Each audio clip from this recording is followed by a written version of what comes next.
of all, what drew you to this project? Were you familiar with the book beforehand? I wasn't familiar with the book. I became familiar very quickly when I was cast, of course, but no, I hadn't. I love murder mysteries too, so I'm surprised that I didn't come across this one yet.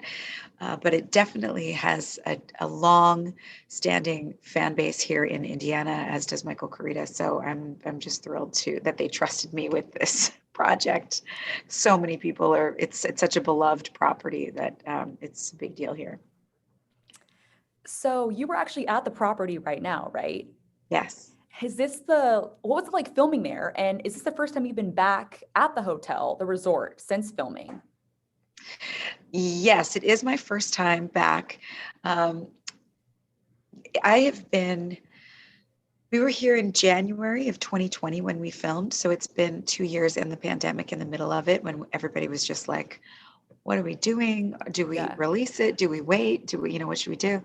So it was really a treat to be here and film in this place where it has such a rich history. There's so many people that have built their lives around this place. I mean, it provides jobs for an entire community. And again, the property of the book itself was such an important piece to this community that to be trusted with that story, to be the face of it, the one carrying that burden I took very seriously. And it seems to have been, I've been welcomed in with open arms by this community. So that's been really lovely. Love that. And now after shooting the film and seeing the film, I'm assuming, do you have a different perception of it now? Does it creep you out at all? Or you're just like, no, it doesn't bother me at all?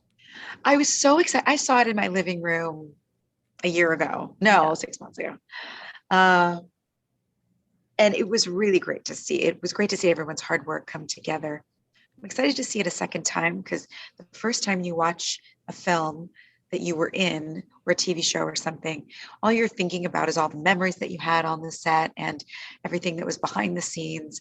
And now I've been away from it for long enough that I think the second time around, I'm really going to be able to be objective. And I'm excited. We're watching the premieres tomorrow night. So that's awesome. That's awesome. So the film has so many twists and turns. I was actually watching it at my desk, and I was trying because there's all these people around me, and I try not to react too loudly. But the last 10 minutes or so, in particular, are in one word, shocking. What was your reaction when you first read that in the script? Did you already know how it was going to end, or did before you started, or were you just like? Well, I read the book, so I didn't. Well, I read the script first, and then I read the book, so I knew what was going to happen. But I think that's why it's such a great payoff. It's a slow burn, so it really fits in squarely into the psychological thriller genre. I don't know if they're marketing it as horror or psychological thriller, but horror fans should go expecting a thriller, not not a horror movie. There are some scary parts, though. There are, but when I think horror, there's a certain expectation level that people go into. So if you think it's a horror movie, you're going to leave kind of feeling disappointed. If you go in expecting a psychological thriller, you're going to get what you want. So, oh my gosh, what did you just ask me? I'm so sorry. Oh, it's fine. It's fine. We went on a little tangent. It's okay. What was your first reaction when you read the script? Oh, right. Yeah. So no, because I knew what was going to happen and I knew the slow burn, it just really helped. I think it helped me knowing what our end goal was so that I could really measure the marks of where Erica's character starts to change and continues to change along the way. Love that. Love that. What would you say was the most difficult scene to film, and which scene would you say that you loved enjoying filming the most? There were a lot of difficult scenes for different reasons. One of the most difficult physically was there's a scene in a bathtub where my eyes are open underwater. And I don't know if you've ever tried to lay back into water, but it's different than going straight down because water rarely goes up your nose just because if you're swimming forward. But when you lay back into water, all of it rushes up your nose and into your sinus cavity. So it was very difficult for me to lay back in this tub, like sink back into the water, and then just lay there relaxed and then open my eyes. It seems like such a simple thing to do. You can see why when Paul Schulberg, our writer or director, and writer, when he wrote that, why he thought, oh, that'll be cool looking. It was very, very difficult. And it took probably 15 takes. And I just couldn't, I couldn't, every time I would go back, my water would fill my nose. I was like spitting it all up. I mean, it was really tough. Oh, finally, I said, give me one more take. I went through labor, damn it. I can do this. I can muscle up. So that's the shot that made it into the movie. And then I guess emotionally, the most difficult scene, one of them was the interview scene with Andrew West, with when Erica interviews Josiah. There was a lot of minutia, emotional manipulation and minutia in that scene, that to get it exactly right, it was like, I felt like emotionally I was trying to balance a toothpick on top of another toothpick. It felt really hard to get exactly where Erica was at there. I found it, I hope, but it felt good to me. So that, great. And then that scene was really, really powerful. It was like really intense too, like definitely very intense. Yeah. And so interesting, I thought, just to see these psychological dynamics playing out between the three of them.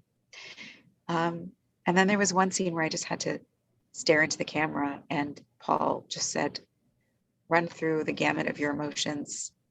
Let's see what happens. I was like, okay. And to just let myself really let go and be that raw and vulnerable was pretty wild. I love that. So switching gears a bit, you reunited with your One Tree Hill co-stars and drama queen co-host Hilarie Burton and Sophia Bush on Bush's series Good Sam.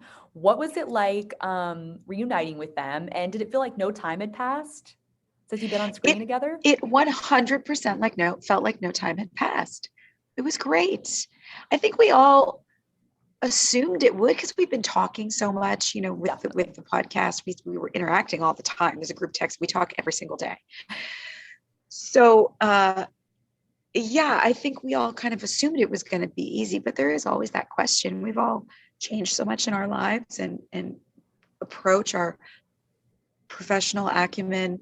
As you go throughout your life, you learn and you pick up different things, and people adjust to what feels comfortable for them. So I think we're all a little bit like, is this going to be the same, or will it be different? And it wasn't. It just felt like coming home. It was easy. I love that. And as mentioned, you three host the One Tree Hill Rewatch podcast, Drama Queens. What has been the most exciting part about reliving and discussing past episodes of One Tree Hill?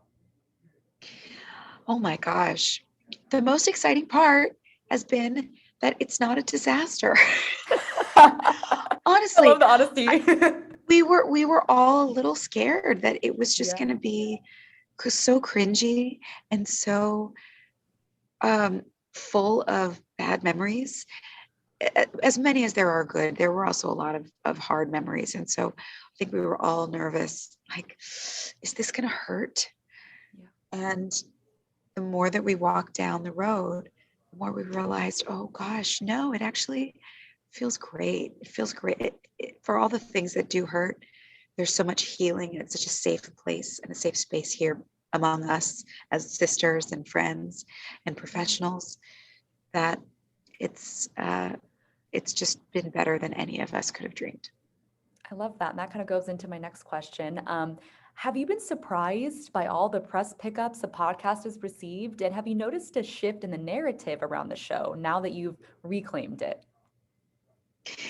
There is a shift in the narrative, isn't there? It's so nice. Definitely. Oh boy, it's good. That's the poetic justice. Like, that's the thing where, it's just what you always hope for when you've been, and I hate to harp on it because we really do move so far into the show is, our Drama Queens is so not about the hard things in the past, but we do bring them up on occasion.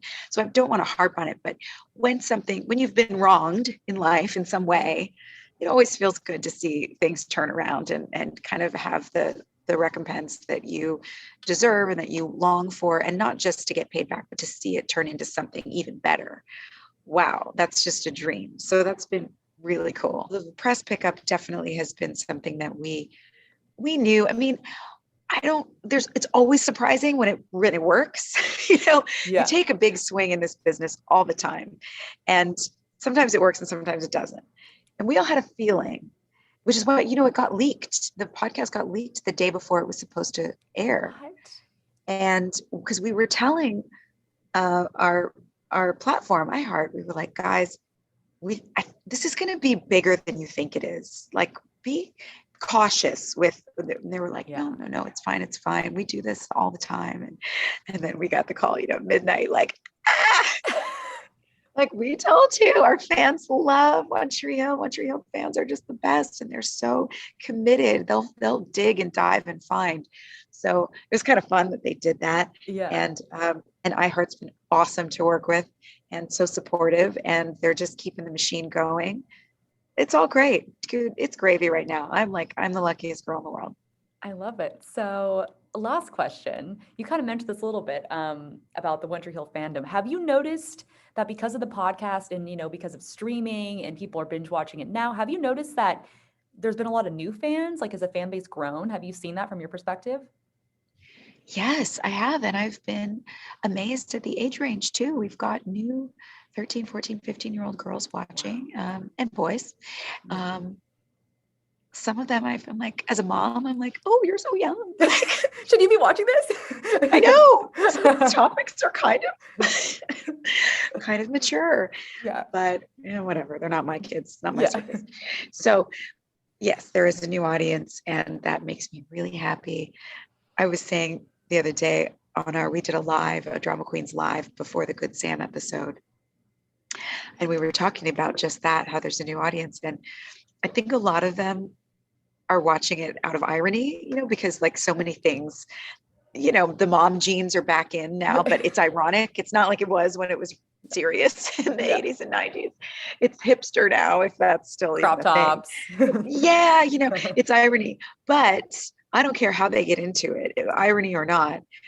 The nostalgia hits you, and the stories are real, and the kids are real, and the emotions are real. And even though it's a drama and there's moments that are heightened, this is one of the only shows on TV, and currently even available on streaming platforms, that really deals with very real teen feelings, just teens feeling their feelings. There's no vampires, there's no superheroes or major genre stuff. There's plenty of those out there, and they're all great. But if you want to find something that's just going to feed your soul as a teenager, I think One Tree Hill is a great place to go.